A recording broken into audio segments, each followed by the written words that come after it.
Sachas Bava Kamma daf ayin hey. We begin a few lines into the daf at the 2 where the Gemara discusses the sugya of moed b'knas v'achach bo edim. This is we know that halacha is if somebody admits to something which is ordinarily mechayiv him to pay a knas, a fine, where he's not repaying anything, it's a punitive amount that he needs to pay. But if he's moeded to it on his own, that is, he admits to it, he doesn't need to pay it. That's called moed b'knas pater. The question is, what if he's moeded and then after he's moeded, witnesses come that would have been mechayiv him, even had he not been moeded? Is he still pater because he was moeded first, or is he now chayiv because we don't need his hayda anymore? We have witnesses. So the Gemara says the machlekes between Rav and Shmuel. Rav says pater, Shmuel says chayiv.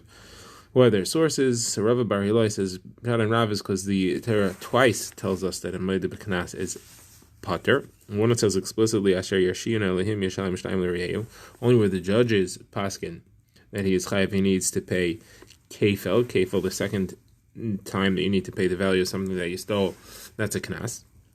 And the other time is that it says im himatze timatze biyodei hagneva. Himatze timatze. The extra lashon is to show, one is that it's found with Edom, and the other is that it's found with the judges who paskin that way. Only if the judges paskin based on witnesses, not if he admits on his own. So you have two sources for moed b'knas pater. One, it must be where there are Edom, and one is where there are not Edom. So that's Rav's source that there's a ptor. Shmuel says no, there's only one source. He doesn't agree with himatzi tamasi at all. That he understands like the Tanat Bechizkiah, which we had earlier on Daf Samach Gimel and Masechta, that says that is the source, that someone who steals straight on his own without being a shomer, that he needs to pay kefel once he is caught. Okay, now the Gemara begins with proofs. So first Rav brings a proof against Shmuel that moed b'knas is pater. And for Brisa that says that if the person who's accused sees witnesses on their way to the court and he figures, I need to be made fast before they get here, and then he admits that he stole, but he does not admit that he shechted or sold. So that means that he denies that he denies that he owes the dalat v'hei, but he admits to the kefel. So he's pater from the kefel because he's a moed b'knas. He's also pater from the dalat v'hei because that would go down to instead of 4 and 5, it would be 3 and 4. There is no parsha of 3 and 4. It's either 4 or 5 or nothing.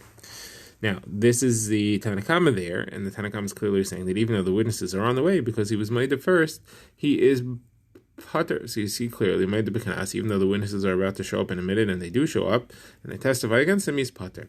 So says Shmuel, no, the witnesses never showed up. The case over here is that he was moed because he saw them coming, and then they never arrived. Says Rav back, but the next part of the brisa says that Rav Shimon argues, and he says, and since the witnesses come, he is chayiv even though he was moed before. So obviously the Tana Kamma is holding that even though the witnesses do come, he's pater anyway. So says Shmuel, okay, fine, you have a proof from the Tana Kamma, but I have a proof from Rav Shimon. So Rav Shimon holds like me. Okay, now says the Gemara, is this really a machlekes Tanaim? Is this exactly the machlekes between the Tana Kamma and Rav Shimon? Says Gemara, according to Abaye, yes, according to Rav, no. And that's because there's a svara that this machlekes is different and it's slightly more likely to be chayiv. And the reason is because he saw the Edom coming and that's why he was moed. Maybe that kind of haydah doesn't count. So maybe Rav Shimon here, who says that he's chayiv when the witnesses come, that's because his initial testimony was only because he saw them coming.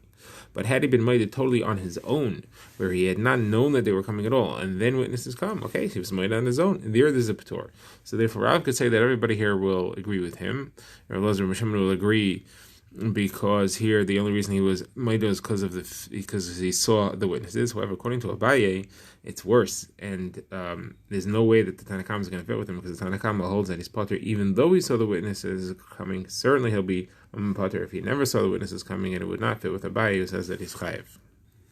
The Gemara now brings a chiddush in the opinion of Rav, and the Gemara brings us two separate Amoraim who say the same thing. Rav Hamnuna says it, and then later the Gemara brings it in the name of Rav Chibar Abba, the name of Rav Yechanan. There's a difference between two types of haydah.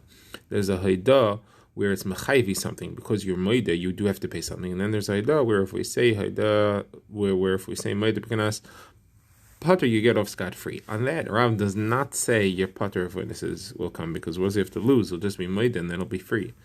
So that plays out here as follows. If he admits that he stole, so then he has to pay the Karen. So there at least he's mechayiv himself to pay something. So that paters him from the knas, even if witnesses come afterwards. However, if he denied that he stole, and Edom were mechayvim that he stole, and then he admitted on his own that he did tvicha mechira. So now he would have been mechayv himself the dalat vehei, but ma'id b'chinas pater. He's completely pater. He loses nothing by admitting to the tvicha u mechira. There, Rav would say that if witnesses come later, he's chayiv. That's the chiddush of Rav Hamnuna and Rav Yechanan. Now the Gemara says that Rava responded to this, and he said it's not true, and he said that you make all the Talmid Chachamim in the Beis Medrash upset, and the proof is from the story which we had at the end of the last stop with Rabban Gamliel, who admitted that he put out the eye of his Eved Tavi. He was actually happy about it because he was going to set him free, and they said to him, no, you were just Maida, and it's a Maida B'Knas and a Pater. So that Maida makes him not chayav anything. It doesn't lose the Eved. And the Gemara there brought proofs from it to several sugyas that we had, and no one said, well, this type of Haidah doesn't work. And we said there that if Edom would come afterwards, then that would have been mechayvim. It was a proof in the same sugya that we're speaking about here. So obviously there is no difference between whether it would have been mechayvim something or not.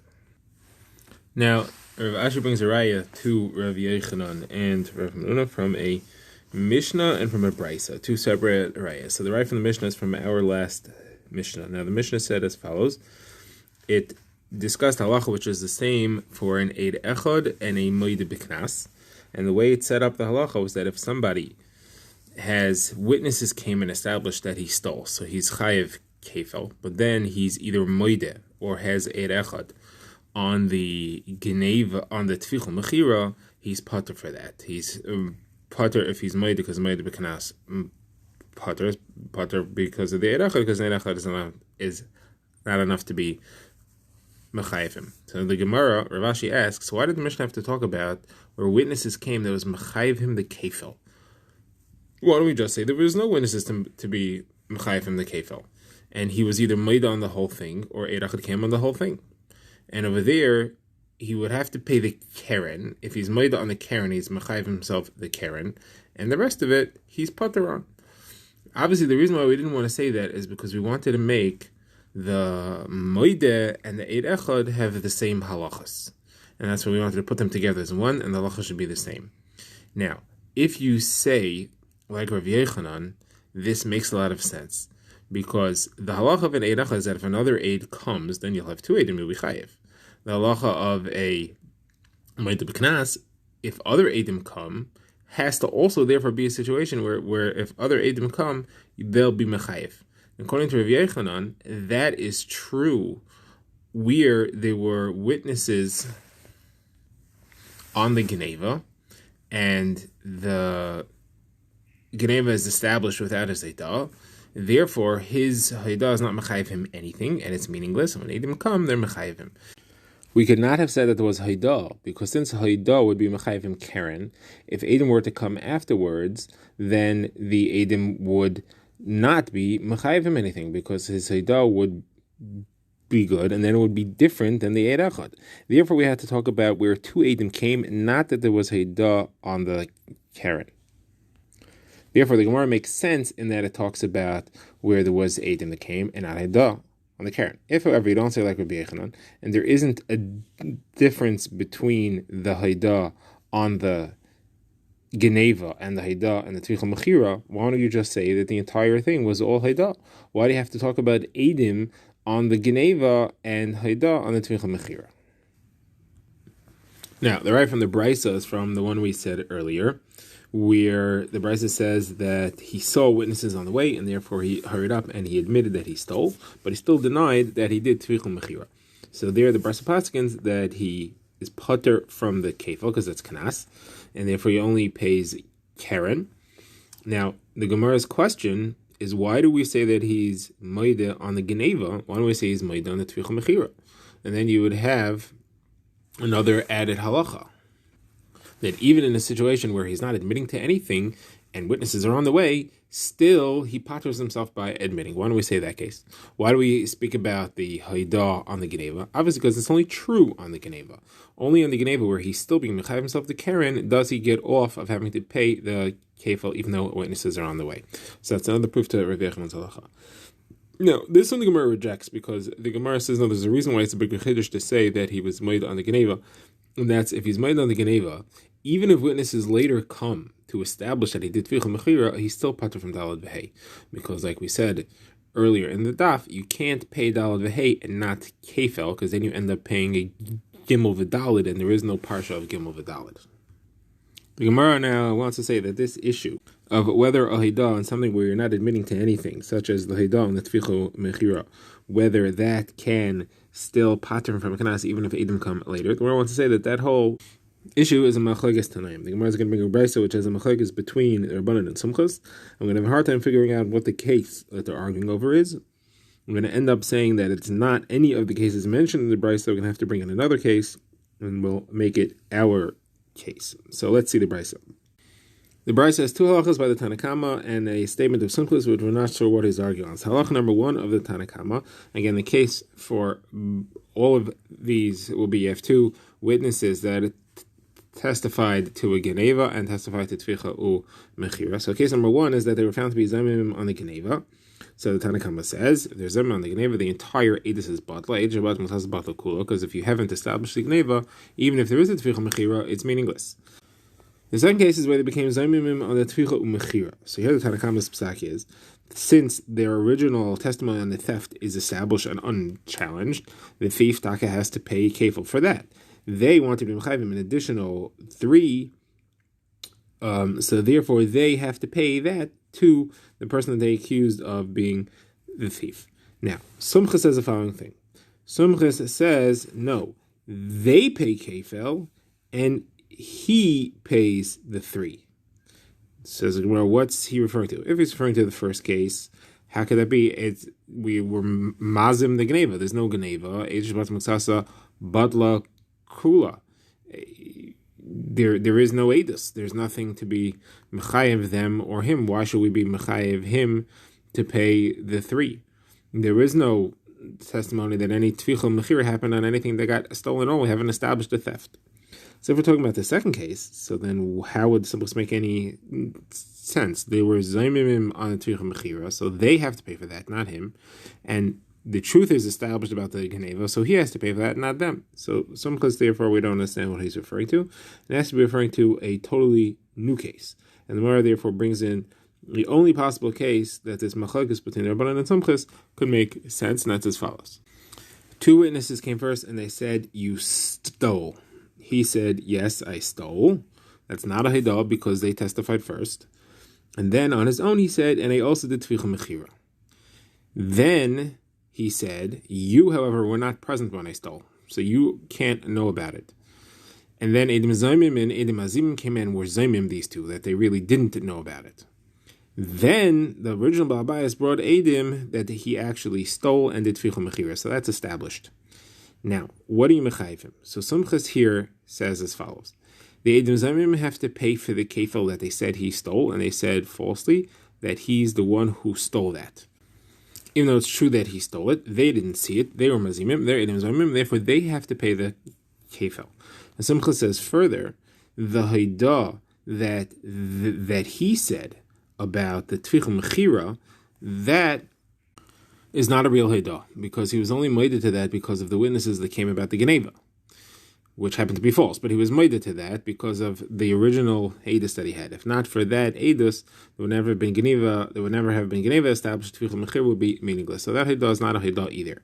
And therefore, he's chayiv for the Dalad V'Hei, or the 2 and the 3, of what's left after the original Eidim pay kefil. That's what Sumchas holds. Now, the Rabbanon, what did they hold? So they said as follows. They said, as far as the Eidim Zaymim and they need to pay the kefil, yeah, they have to pay the kefil to the Ganef because they were Zaymim. However, he did steal it, so he ends up having to pay that back to the original owner. As far as the Tficha Mechira, so they say that Haidah was a good Haidah because he was made on his own. There was no testimony about the Tficha Mechira before he was made. So therefore he was made to that. And therefore he's putter from that. Now, in this case, Edom ended up coming later, and they came about something that he wasn't mechayiv himself anything for. So the Gemara wants to say that Machlekes between Sumchas and Rabbanon is over Rabbi Yochanan, because this was a Haidah where he wasn't mechayiv anything, he was pater legamri because of his eidah. The Rabbanan say he's pater, and Simcha says he's chayiv. Now, the Gemara answers this, the Gemara says, no, that's not what's happening over here, that's not what this machlekes is. Really, everyone actually agrees to Rabbi Yechanan. So everyone agrees that the Haidah on the Tevich Mechira is not going to count as Haidah because witnesses came later, and because he wasn't Mechayiv himself anything. So what's a machlekes? Why is this Simchas Mechayiv them? So what happened is, the Gemara says, the Gemara quotes Rav Achaber Ravika. What happens is that when he testified, when he was Moedeh, he said, I didn't steal in front of you, so you Edom didn't see, but there were other Edom who saw, and he identified who they were. And then the Bailam went and brought those Edom. So the Edom that came at the end were actually identified by the Ganef.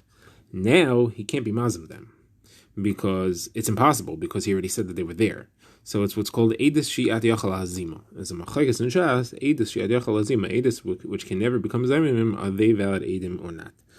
And that's what the Machlekes is. Simchas holds Eidus which cannot become Zaymim is a valid Eidus.